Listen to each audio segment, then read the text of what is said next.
Olá, ouvintes do Pauta Pública. É muito bom estar de volta, dividindo os microfones com a Clarissa Levi.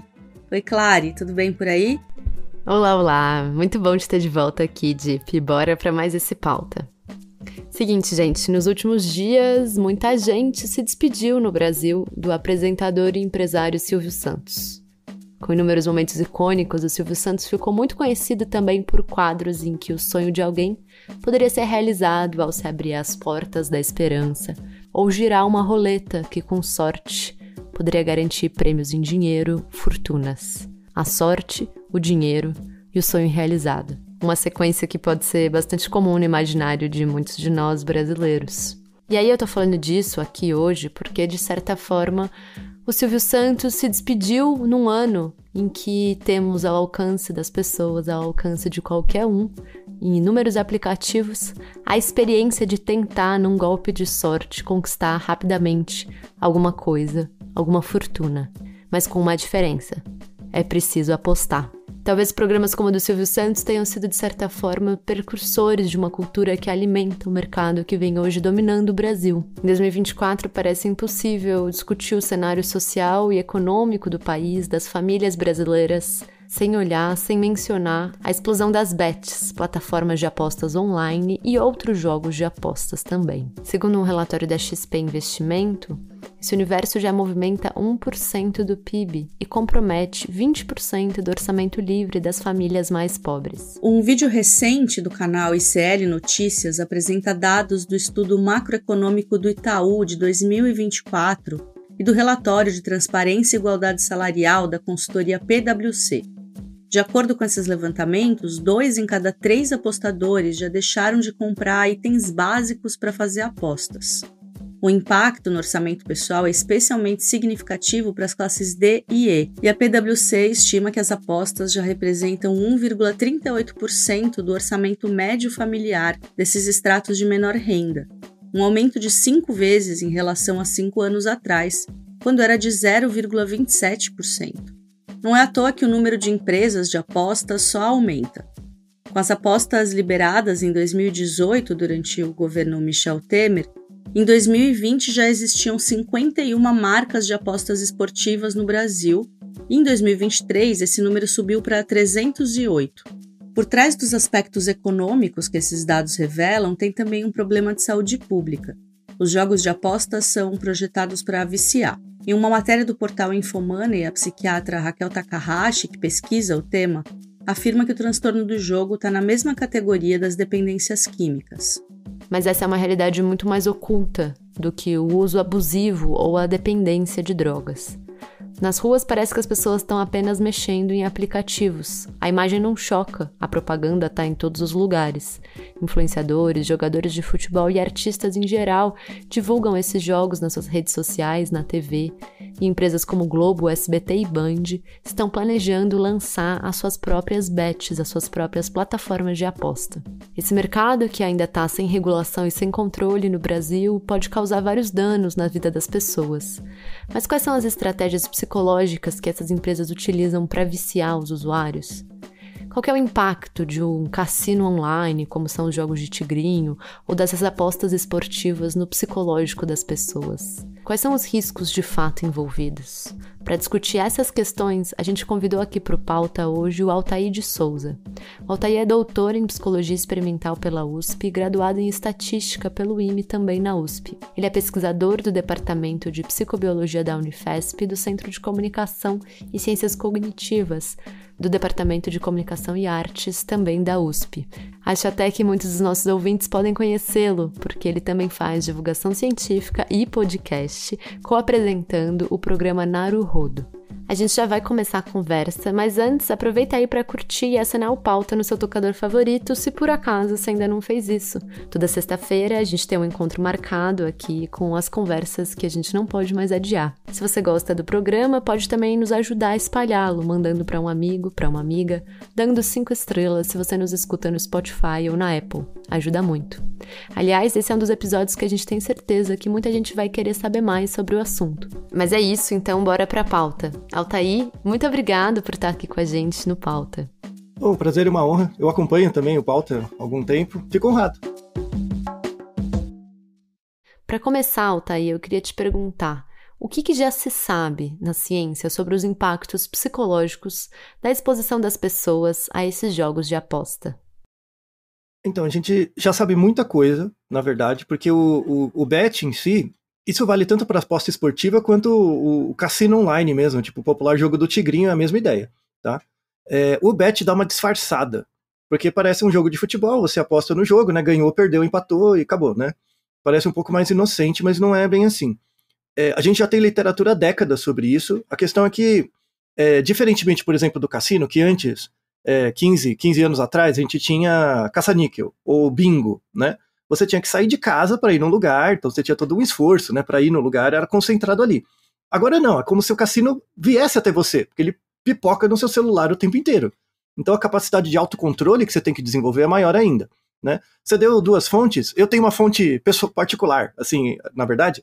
Esse ano tem a Ambima é a Associação dos Bancos do Brasil. E todo ano eles fazem um relatório sobre perfil, tipo, uso de instrumentos financeiros pelas pessoas, que chama raio-x do investidor, né?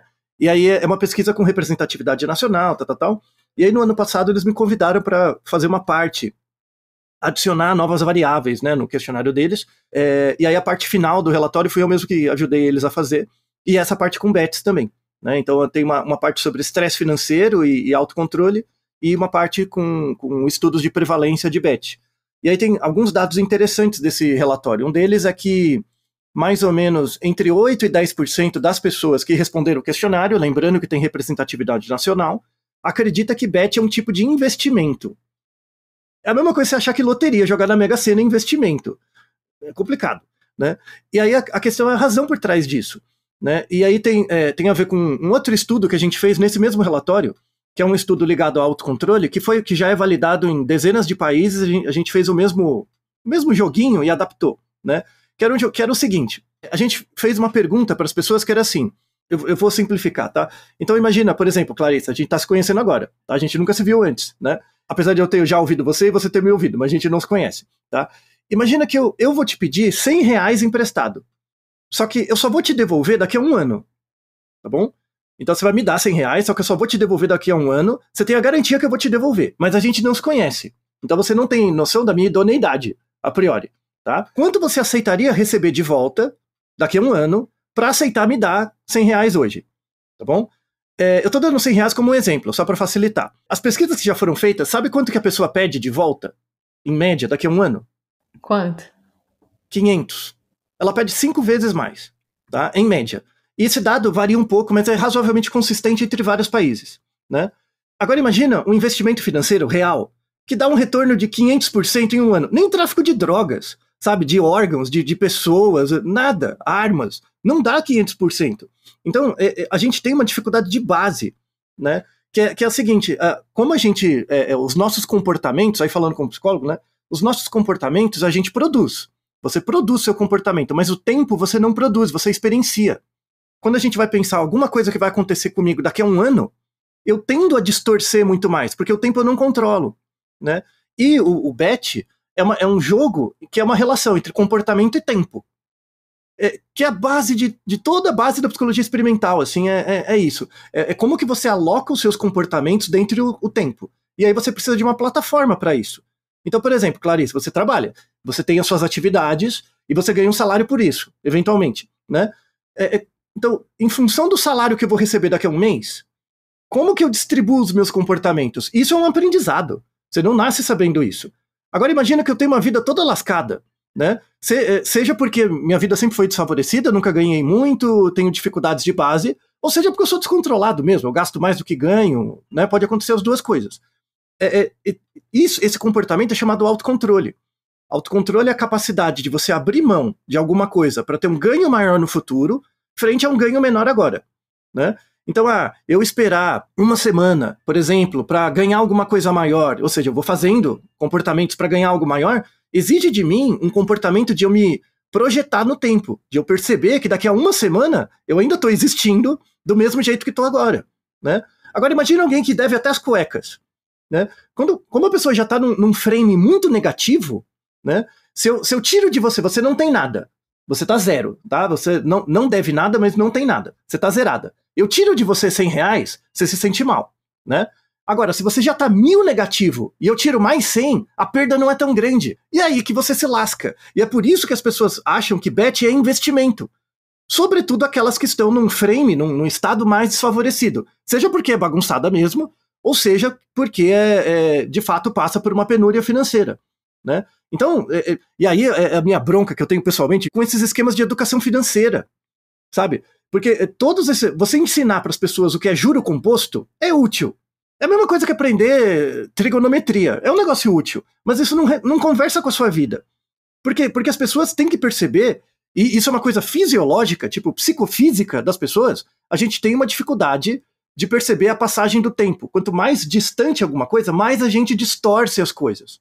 Então, mesmo para pessoas que têm educação financeira, que fazem investimento, você dizer que uma coisa daqui a um ano vai render 5%, mesmo que a pessoa perceba isso cognitivamente, parece pouco. Parece pouco, porque um ano para você é muita coisa, né? E 5% que é o retorno que você vai ter lá, sei lá, numa renda fixa, que vai te dar R$500 por mês, a mais, por ano, né? É pouco mesmo. Agora, se você já tem 10 milhões de reais, aí o retorno é maior. Porque aí o montante que você visualiza é maior. Só que quantas pessoas no Brasil têm 10 milhões para investir? É pouco. Percebe, Clarissa, como é imbricado o negócio? E é por isso que você diz, mas a pessoa escolhe jogar o bet, o que quer que seja. É um desserviço. Você acha que você tem controle de todas as suas decisões? Você não tem controle nem do que te controla, sabe? Que é todo o contexto social que a gente vive. Então, você, por exemplo, pensar no bet, e aí vale, jogo do tigrinho, bet. A gente fez até o Naruhodo, que é o podcast que eu gravo, a gente tem um podcast de 2022 sobre isso. Não especificamente sobre bet, mas a gente fala de loot box, né? Loot box é aquilo que você tem no videogame, sobretudo em FIFA, né? No FIFA, que é um jogo de futebol, que é um jogo tranquilo, assim, mas se você quer comprar um novo jogador, tipo, eu quero comprar o Neymar, você não paga R$10 para ter o Neymar, você paga R$10 para ganhar um tique, um token, e isso dá um sorteio para você ter a chance de comprar o Neymar, né? Isso é uma tokenização, é um bet também. Agora imagina você bota um moleque de 8 anos jogando um jogo que é inocente e ele é exposto a esse bet, né? A gente tem um trabalho, não é do meu grupo, mas é de pessoas que eu conheço na Holanda, né? Que eles pegaram crianças com 9 anos e acompanharam até os 15. E viram o quanto que elas jogavam de FIFA. Que é um jogo de futebol, tá tudo bem, não tem nenhum problema, né? Você teve redução do volume de áreas cerebrais ligadas a autocontrole nessas crianças, a saber, a amígdala. A amígdala é uma área do cérebro relacionada com controle emocional. Então você pega o carinha que joga lá, tem o loot box, que cresceu no momento crítico do desenvolvimento com loot box, vai ser o novo usuário do bet quando ficar adulto, sabe? E vai se expor esses tipos de gamificação que são terríveis. É interessante isso, Altair, que você fala da dinâmica do tempo, porque muitas vezes, né, escutando pessoas, assim, na rua, conversando, pessoas que apostam e tal, aparece essa dimensão da aposta como um investimento, né? Sei lá, estava conversando com uma moça que me contou que pegou um empréstimo para fazer a aposta e ela teve algum tipo de retorno desse empréstimo e aí ela interpretou isso como, enfim, a princípio um ganho inicial e aí depois o ganho nunca mais se repetiu, mas ela seguiu apostando. E aí eu queria perguntar para você, que mecanismo faz com que as pessoas sigam apostando? Porque no fundo todo mundo pensa um pouco que é um jogo de sorte planejado para todo mundo perder dinheiro, né? Não é que as pessoas não têm essa capacidade de análise, mas o que faz elas seguirem na tentativa? Tem várias explicações, mas a mais didática é uma coisa que chama falácia do jogador, tá? A falácia do jogador é uma coisa bem clássica, assim, inclusive, já tem décadas isso, que é, por exemplo, imagina que eu peguei uma moeda, a moeda pode dar cara ou coroa, tá? E a moeda é honesta, tá bom? Ela poderia não ser, mas imagina que ela é honesta, tá bom? Eu vou jogar a moeda 5 vezes, tá? E nas 5 vezes que eu joguei primeiro, caíram 5 caras. 5 vezes, cara, tá? Aí eu pergunto pra você, o que você acha mais provável de sair na próxima jogada? Fala com o coração. Não precisa pensar muito, tá? É cara, né? Isso, pra quem tá ouvindo, então, aí pode acontecer 2 raciocínios. Pode falar, vai sair cara de novo, porque saiu 5 vezes antes, né? Ou vai sair coroa, porque já saiu 5 caras, né? Só que a questão não é a explicação que você dá. A questão é que você não entende o jogo. Porque toda vez que eu jogo a moeda, o fato de ter saído cara na primeira jogada não afeta nada a segunda. Porque são eventos independentes. Então, qual seria a resposta menos errada? tudo pode acontecer. Tudo pode acontecer, porque é um jogo em que cada jogada de moeda é independente uma da outra. Por acaso saiu 5 caras, é pouco provável sair? Sim. Ainda mais se a moeda é honesta, é porque é meio vezes meio vezes meio, né? 5 vezes. É pouco provável, mas pode acontecer. Só que, mesmo que tenha acontecido 5, você não consegue saber o que vai acontecer na próxima. Por 2 razões. Se eu tivesse jogado a moeda 500 vezes e soubesse a distribuição de cara e coroa, até podia dar um palpite melhor. Mas como eu sou exposto a um tamanho de amostra pequeno, né? Isso é bem conhecido da estatística. Quando o tamanho amostral é pequeno, tudo pode acontecer, porque você não entende a distribuição de probabilidade do evento. Tá? Você percebe que a gente já fica engambelado jogando uma moeda. No bet, você não tem controle das probabilidades. Você não sabe a distribuição de probabilidade subjacente àquilo. E mesmo bet de futebol, né? Você não sabe. Mesmo que você seja tarado de futebol, conheça a escalação, saiba tudo, você não tem controle. Nem os jogadores sabem, nem o técnico, senão não teria o jogo. Né? Tem esse imponderável, né? que é o que atrai as pessoas nisso. Então tem essa camada. Outra coisa, e aí é um aspecto regulatório até. Né? Na Série A não teve nenhum indício ainda, mas Série B, mesmo ano passado, que a Bet não tinha bombado, na Série B já teve muitos indícios de fraude. Comprar jogador, comprar resultado e tal, para movimentar. Ou seja, existem pessoas que conseguem mudar a distribuição de probabilidade dos jogos e você não tem controle nenhum, e você acha que você está controlando. E não está. Né? E não está. Então, a grande causa existe um jogo, existe um evento que é descrito por uma distribuição de probabilidade que eu não tenho controle, mas eu quero continuar jogando, eu vou inventar uma distribuição de probabilidade. Isso é chamado comportamento supersticioso. Né? Eu estou usando minha cuequinha da sorte e toda vez que eu tenho a cuequinha, o Corinthians ganha. Aí eventualmente acontece uma vez. Pronto. Você não tem memória de lembrar os últimos 10 jogos que você estava usando, porque em todos você vai estar usando a cuequinha, né? Mas você não tem a distribuição de quantas vezes deu certo e errado. Você vai ficar preso nas vezes que deram certo. E de novo, não é que as pessoas são tapadas, é que a gente é assim. A gente enquanto espécie, a gente não é programado para entender o mundo como ele é de verdade. A gente é programado para sobreviver. Sabe? E a gente vai ser viesado. Não é simples, né? E até aí algumas pessoas, pesquisadores têm falado sobre a febre das bets como uma epidemia, como uma questão de saúde pública já no Brasil. Queria te ouvir um pouco sobre isso. Eu reforço muito, assim, né? Uma das minhas linhas de pesquisa na universidade eu dou muitas aulas de epidemiologia, entre outras coisas, né? E aí tem uma área da epidemiologia que se chama epidemiologia global, que é você tratar de grandes questões, assim, atuais. Por exemplo, e mais ligadas à saúde pública, então doenças, coisas do tipo, que são coisas que... Porque doença não tem nacionalidade, né? O bet é a mesma coisa, porque todos somos pessoas, todos temos dificuldade de autocontrole, e todos nós, está na nossa arquitetura, a gente distorceu o tempo, porque o tempo a gente não produz, né?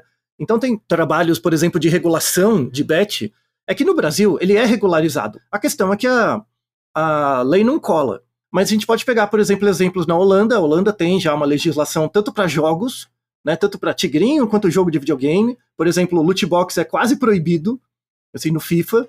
E aí, não sei se as pessoas têm essa noção, o FIFA é um jogo que é caro, né? É um jogo que você gasta, sei lá, uns R$300 para comprar o jogo, né? Se for de PlayStation, de Xbox, o que quer que seja. E aí, cada cartinha que você compra já vai um dinheiro, né? E o jogo é meio que o mesmo todo ano. Não muda muito, eles vão atualizando jogadores, atualizam um pouquinho o gráfico. Então o gasto deles é pequeno.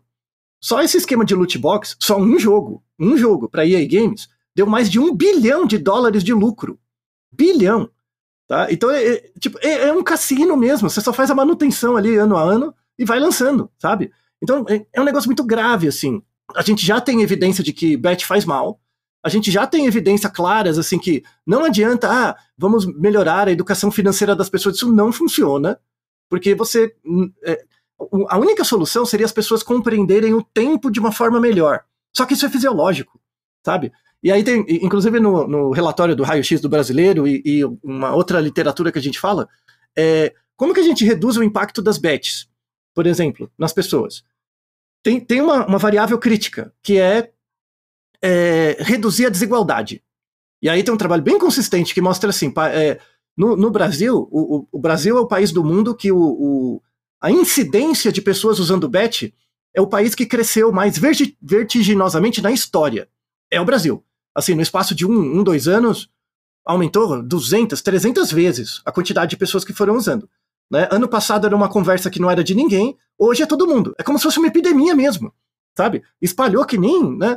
É impressionante. Então, o Brasil tem essa característica. Aí tem gente estudando, né, o porquê. Parece que esses esquemas de bet, eles crescem muito mais rápido em países mais desiguais, né?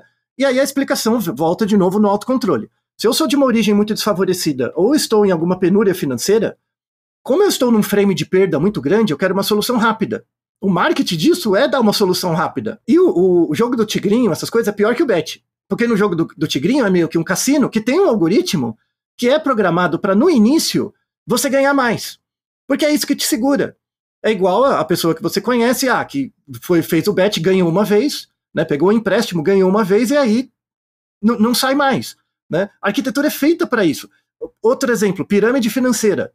Sabe, esquema Ponzi, pirâmide, Telex Free, esses negócios, boi, tem um monte dessas pirâmides por aí, é a mesma coisa. Você me dá uma grana, eu vou te dar um retorno rápido, tipo, você me dá um dinheiro, eu te devolvo 50% a mais em 2 meses. Porra, você me dá R$100, te devolvo 50% a mais, beleza. Aí na primeira e segunda vez eu te devolvo mesmo. Pronto.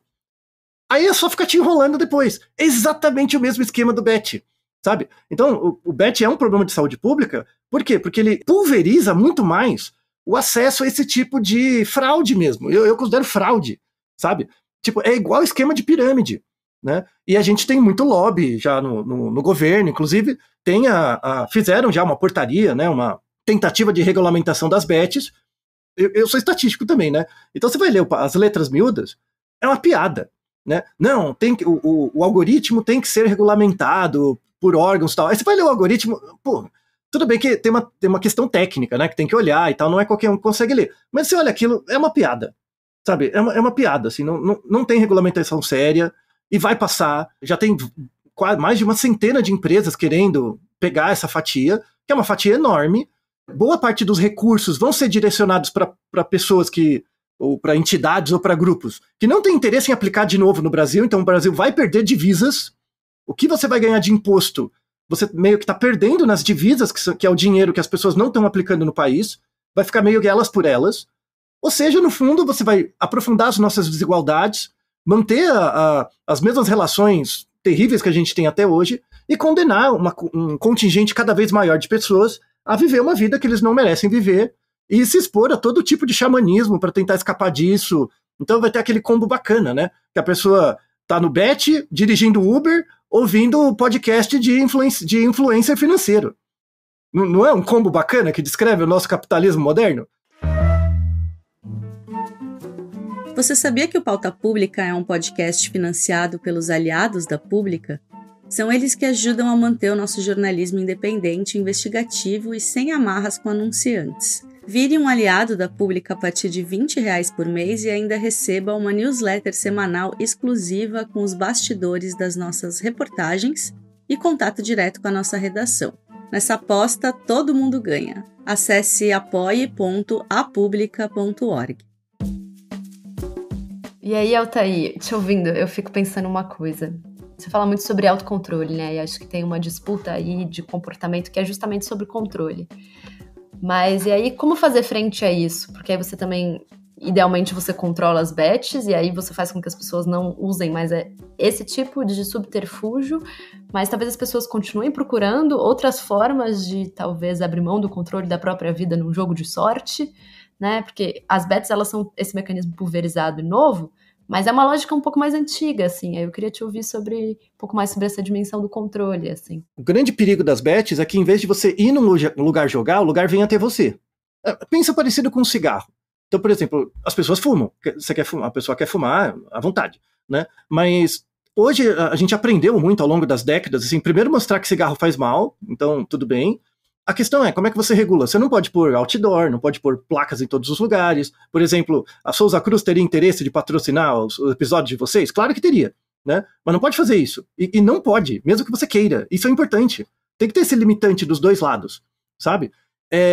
Eu sempre falo isso nos episódios, né? Que as crianças não são pequenos adultos, mas os adultos são crianças grandes, né? Não é só criança que precisa de limite. Adulto é meio otário também, precisa de limite, sabe? E os limites te ajudam também.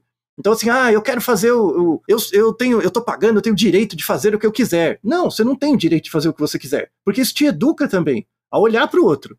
Se eu posso fazer tudo o que eu quero, eu não olho para você, eu te trato você como uma coisa. Eu não vejo que você é uma pessoa também, tem uma intencionalidade, desejos e vontades que também me limitam. E aí eu consigo olhar para mim mesmo, a partir dos limites que você me coloca, sabe? Então, porque a gente não é onipotente, a gente gostaria, mas não é. Tá? Então, assim, esse é um papo mais filosófico, mas é muito importante, assim, perceber que é educativo, é educacional. Você perceber, e aí eu sempre falo isso também, né? Na psicologia a gente tem uma definição que eu gosto muito, que é a definição de liberdade. Liberdade para a psicologia é a capacidade da pessoa controlar aquilo que controla ela, né? É você ser a pessoa que consegue explicar melhor o seu comportamento do que os outros. Se eu fico perdendo muito tempo nesses jogos de azar, eu chamo isso de desterapia. Em vez de uma terapia, é uma desterapia, porque você é controlado por alguém que é regido por um sistema que você não tem acesso. É como se você fosse controlado por alguém que tem uma mente que você não faz a menor ideia de como pensa, né? Esse é o problema, é a pior coisa, você delegar isso para essa entidade, né? Isso não vale só para Beth, vale para muitas outras entidades sociais também, né? E a gente tem a necessidade disso, porque e aí a piada, a coisa mais contra-intuitiva, assim, que é, no fundo, as pessoas querem ser felizes, né? Isso te atrapalha, sabe? Isso te atrapalha querer ser feliz, porque você tem que entender que felicidade tem que ser a consequência e não a causa de nada. A causa das coisas é você, de fato, sofrer. Mas sofrer num sentido positivo, assim, eu tenho que fazer tal coisa, eu tenho que aprender. É igual, estudar não é legal.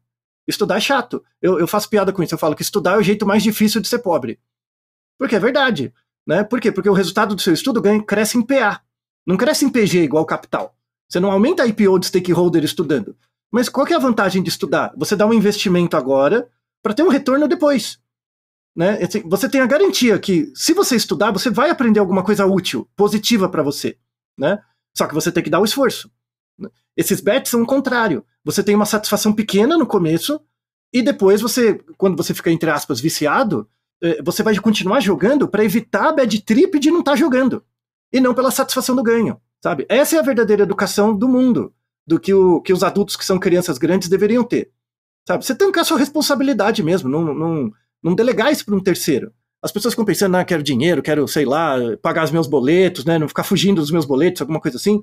Mas uma coisa que melhoraria muito a nossa situação, e é uma coisa mais global, assim, falta na nossa vida espaços onde você consiga ter conversas francas. Muitas vezes esse subterfúgio, né, de bet, que são tentativas, né, de ter ganhos mais rápidos, é uma situação desesperada porque você não consegue conversar com as pessoas sobre os problemas que você está passando, que em geral são problemas financeiros. É um grande tabu não falar sobre problema financeiro. E tudo bem, publicamente você não vai falar também, é difícil. Mas você tem que ter pelo menos um espaço que você consiga isso, sabe? Então, às vezes você não consegue falar com o parceiro sobre isso. E aí gera uma situação muito, muito solitária, onde é a última saída. Acaba sendo uma solução definitiva para um problema parcial. Sabe? Percebe que tem essa dimensão humana por trás, sabe? Não é uma solução cognitiva, não é uma solução, sei lá, estratégica que depois pode virar uma política pública. Não, é individual. É individual. E a partir do indivíduo, como hoje a gente dá muito peso para os indivíduos, né? Já dizia o Jean-François Lyotard, a solução começa pelo indivíduo mesmo. Se você perceber, buscar controlar aquilo que te controla e fazer um plano de ação para lidar com o seu sofrimento, que vai ser cotidiana, mas a felicidade é uma consequência disso, você vai ser muito mais feliz do que qualquer bilionário que você conhecer. Altair, nesse ponto de responsabilidade, você já começou a comentar um pouco sobre como está o Estado frente a tudo isso, né? Sobre a regulação. Mas eu queria incluir aqui um outro tema. Se a gente pensar um pouco nessas responsabilidades coletivas, a gente tem aí o marketing das bets rolando, a gente tem o maior campeonato de futebol do país, né? Que é o Brasileirão, que agora tem o nome de uma casa de apostas, e a publicidade desregulada, diferente de como acontece em outros países. Você podia falar um pouco sobre isso, sobre esses termos, sobre esse combo marketing, desregulação ou regulação frágil e as pessoas que ficam nesse meio? De novo, é uma reedição, não é nada de novo. Claro que o marketing tem culpa total, o marketing e a publicidade tem culpa total nisso. Pega as propagandas com um monte de mulher gostosa e cerveja da década passada, né? Não foi que as pessoas ficaram mais conscientes, foi regulação. Vai regulando, você vai ter um efeito na audiência e depois tem um retorno. né? As propagandas clássicas, era uma propaganda de uma marca de calçado dos anos 70. Tinha um ator muito famoso, que chamavam, e o ator se colocava como bandido, assim, como bandido ele era preso, sabe, em várias situações vexatórias para falar dos produtos, sabe. Então, o marketing não é uma coisa que aprende por consciência, aprende por punição. Em geral, punição positiva ou negativa. E é interessante você pensar como investimento. Tá? Eu vou ser a pessoa mais inescrupulosa do mundo, tá bom? Eu vou fazer o planejamento estratégico de uma bet. Eu sei que a bet vai ser regulada. Eu sou o dono da bet, tá? Eu tenho uma grana, eu sei que vai ser regulado, mas vai ser daqui a 2, 3 anos, ou mais. Então o que eu tenho que fazer? Fazer um lobby para atrasar isso o máximo possível, para eu poder explorar bastante, porque eu já vou ter retorno, sabe? E depois eu posso pagar de bonzinho. Falar, puxa, me arrependo tanto, daqui a 3 anos investir, puxa, que pena. Eu começo a chorar, esfregando meu olho com o dólar, sabe? Esse meme. Porque é um investimento, você vai ter retorno. Porque o quanto você investe para criar os aplicativos, criar os sistemas, é uma fração ínfima do retorno que você vai ter. Então, é win-win total. A regulação tem que vir o quanto antes. E não adianta falar esse discurso ANCAP besta, assim, né, de não tem que ter Estado. Não, tem que ter sim, porque você é uma criança. Sabe, você é criança, precisa de educação durante sua vida inteira. E você não dá conta de controlar o que te controla. Você acha que vai estar ganhando, mas no médio e longo prazo quem vai estar ganhando é a banca. Senão não teriam cassinos em vários países. Altair, para a gente fechar aqui, eu queria te pedir para comentar um pouco mais sobre esses outros jogos online, para além da Bet. Você comentou o Tigrinho, por exemplo, e aí também tem outros jogos com mecanismos de estímulos positivos muito rápidos, né? São respostas muito rápidas para as pessoas. E eu queria pedir para você dar uma explicada nesse contexto geral dos jogos que estão disponíveis hoje no Brasil, pensando naquelas pessoas da nossa audiência que não estão jogando ou que não estão familiarizadas ainda com isso. Então, vamos lá. A gente falou do bet, que é relacionado a jogos. Aqui no Brasil, mais futebol. Mas bet você tem para várias coisas. Qualquer tipo, até para o ímpar. Você pode fazer uma bet, né? Tem, por exemplo, para lutas, né? UFC, MMA, tem muito, aposta em um e o outro, né? O UFC, lutas, assim, é mais difícil é totalmente possível, mas é mais difícil de burlar, né? Ainda mais os campeonatos grandes, porque já envolve muito dinheiro. Então, para você comprar um lutador, você tem que pagar muito dinheiro. Então, às vezes, não vale a pena. Mas tem também, claro, né? E aí, só pra quem aposta em luta, por exemplo, você vai lutar com alguém, às vezes você tá lesionado, né? Você tá lesionado, mas você vai ganhar uma grana, então, e você já investiu pagando os coaches e tudo mais, então você vai lutar mesmo assim. Só que isso afeta a sua probabilidade de ganhar. Só que pouca gente sabe disso, né? Você acha que alguém que tem informação privilegiada não pode jogar por fora? Sabe? É muito complexo, assim, pra você chegar do nada, os 2 lutadores, eu acho que esse é melhor, vou apostar. Tem muitas outras coisas que você não tem controle. Então, é jogo de azar sim também, tá? A gente falou do loot box, né, que é você pagar para ter a chance de comprar uma cartinha e isso vai te dar um prêmio, né? Então, FIFA é o caso mais comum, mas a gente tem vários jogos de FPS que são assim, Counter-Strike e vários jogos que são assim também, né? Tem um outro estilo que aí já não é tanto jogo de azar, que é os jogos Pay to Win. Pay to Win é quando você tem um jogo e você, sei lá, joga um tanto por dia, aí você só vai poder evoluir seu personagem no dia seguinte. E aí você pode pagar para ter isso mais rápido. Ou comprar peças pro seu personagem ficar mais forte, mais rápido, em vez de esperar e ir jogando aos pouquinhos, tá? Isso também gera uma certa adição. Sobretudo se o jogo é muito viciante, assim, você acaba comprando para jogar mais vezes, tá? Não tem o mesmo potencial da bet, mas também não é inocente não, tá? Você tem também esses esquemas aí, existe desde o século XIX, que são as pirâmides financeiras, né? Que eu te prometo uma coisa, aí é uma coisa mais da engenharia social, te prometo um ganho vultoso, você não sabe julgar, você não sabe perceber que esse ganho é impossível, e aí você dá o dinheiro, tem o retorno 1, 2 vezes, e depois caiu na lorota, né? E aí a pirâmide vai crescendo conforme mais pessoas entram, e aí você tem que atrair mais pessoas, então eu só vou te dar o retorno se você atrair mais pessoas, o sistema não fecha e todo mundo quebra no final. E tem o finalmente, que é o mais clássico, que seria o jogo do Tigrinho, ficou popularizado por isso, que é um cassino no seu celular, né? Então, é exatamente um cassino, as coisas brilham, dá moedinha e tal, e aí você veja como marketing, né? Tipo, mesmo que você regule agora e fala, não pode mais fazer, uma galera já ganhou muito dinheiro com isso. Que é, por exemplo, imagina, você tem lá 1 milhão de seguidores, aí eu chego pra você, né, falo, ó, anuncia o meu bet do Tigrinho, meu jogo do Tigrinho, né? Aí eu te dou um aplicativo, você instala no seu celular e você tem que fazer uma filmagem de você jogando. Só que eu te dou um aplicativo que ganha mais do que o acaso. Então você filma ganhando várias vezes e recebendo dinheiro. Só que quando você recebe dinheiro, já é parte do pagamento que eu vou te dar, né? Para fazer o marketing para mim. Aí você anuncia as pessoas a baixarem o aplicativo. Elas vão baixando.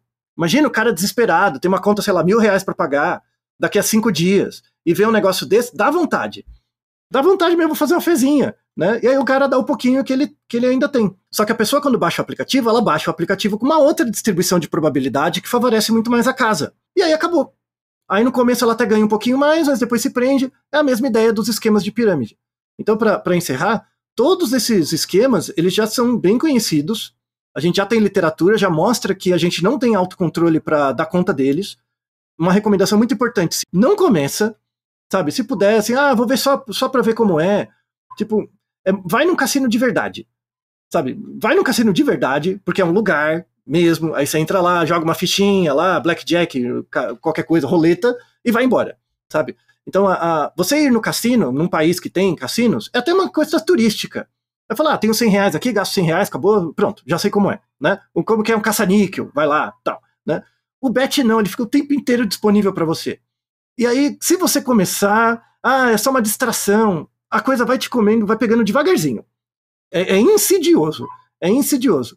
E aí, quando você vê, você já está perdido. E aí, a gente até tem questionários validados internacionalmente para medir isso, né? E um critério muito importante para vício em jogo, né, é quando você gasta mais tempo do que você gostaria jogando, né? Depois isso evolui para você gasta mais dinheiro do que você gostaria jogando. E depois você começa a inventar desculpas para continuar jogando.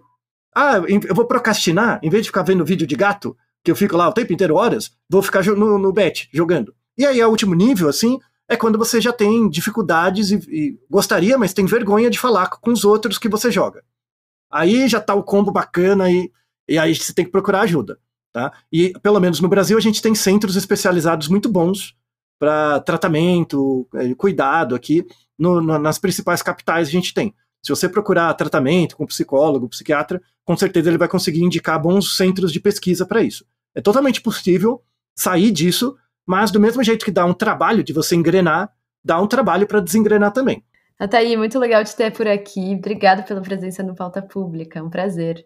Não, honra minha, precisando, estamos aí. Este podcast é uma parceria da Agência Pública com a Rádio Guarda-Chuva. Jornalismo para quem gosta de ouvir. E chegou a hora da gente recomendar um programa da Rádio Guarda-Chuva para você emendar na sua playlist depois do Pauta. A dica de hoje é conhecer o podcast Ciência Suja, um podcast que conta a história de fraudes científicas e o seu prejuízo para a sociedade. Com apurações aprofundadas e roteiros cuidadosos, trazendo sempre casos surpreendentes, o Ciência Suja já tem 5 temporadas no ar. Então já tem muita história que incomoda muitos negacionistas científicos e corporações. Quer dar uma conferida? Procura por Ciência Suja no seu aplicativo favorito e bota lá para tocar depois do Pauta. Boa escuta!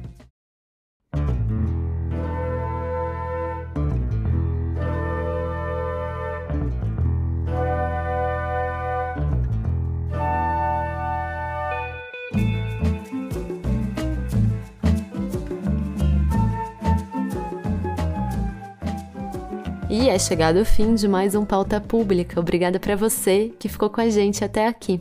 O Pauta é apresentado por mim, Clarissa Levi, e pela Andréa Dipp. Eu e a Dipp também cuidamos da pauta e da entrevista do programa. A produção é do Ricardo Terto e da Estela Diogo. O Terto é também quem edita e roteiriza aqui o programa. As artes e a identidade visuais foram feitas pela Tainá Gonçalves.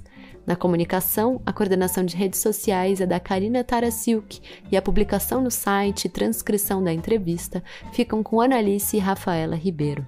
A trilha sonora original do Pauta Pública é uma composição do Pedro Vituri e a coordenação da área de podcasts é feita pela Cláudia Jardim. O Pauta Pública é uma produção original da Agência Pública de Jornalismo Investigativo. Na semana que vem, bem cedinho, a gente está de volta.